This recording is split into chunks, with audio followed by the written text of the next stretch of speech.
కెనడాలో అధికార రెబెలర్ పార్టీ నేతగా మార్క్ కార్నీ ఎన్నికయ్యారు. దీంతో తదుపరి ప్రధానిగా ఆయన బాధ్యతలు చేపట్టనున్నారు.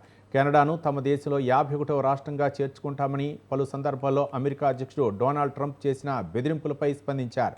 ఒట్టావా ఏ విధంగానూ ఏ రూపంలోనూ అమెరికాలో భాగం కాదని ఆయన వ్యాఖ్యానించారు. తమ దేశం అప్పటికీ ఇప్పటికీ బలంగా ఉందని అన్నారు. వాణిజ్యం అయినా క్రీడలైనా చివరికి విజయం సాధించేది కెనడాయేనని ఆయన పేర్కొన్నారు.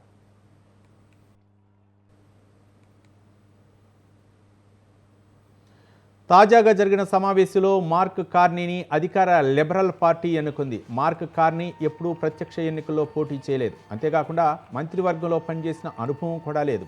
అనూహ్యంగా కెనడా 24వ ప్రధానిగా మార్క్ కార్నీ ఎన్నిక కావడం విశేషం.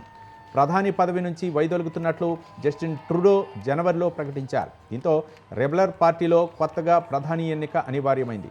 59 ఏళ్ల మార్క్ కార్నీ రెండో స్థానంలో ఉన్న క్రిస్టియా ఫ్రీలాండ్ను ఓడించి నూతన సారథిగా ఎన్నికయ్యారు. దీంతో 9 ఏళ్ల ట్రూడో పాలనకు ముగింపు పలికినట్లయింది.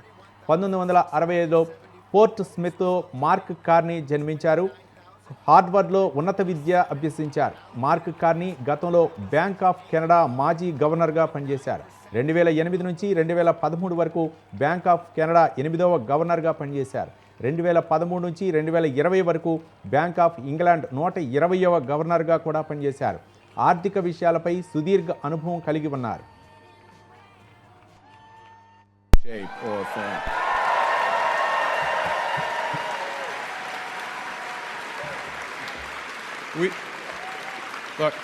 We didn't ask for this fight. The Canadians are always ready when someone else drops the gloves.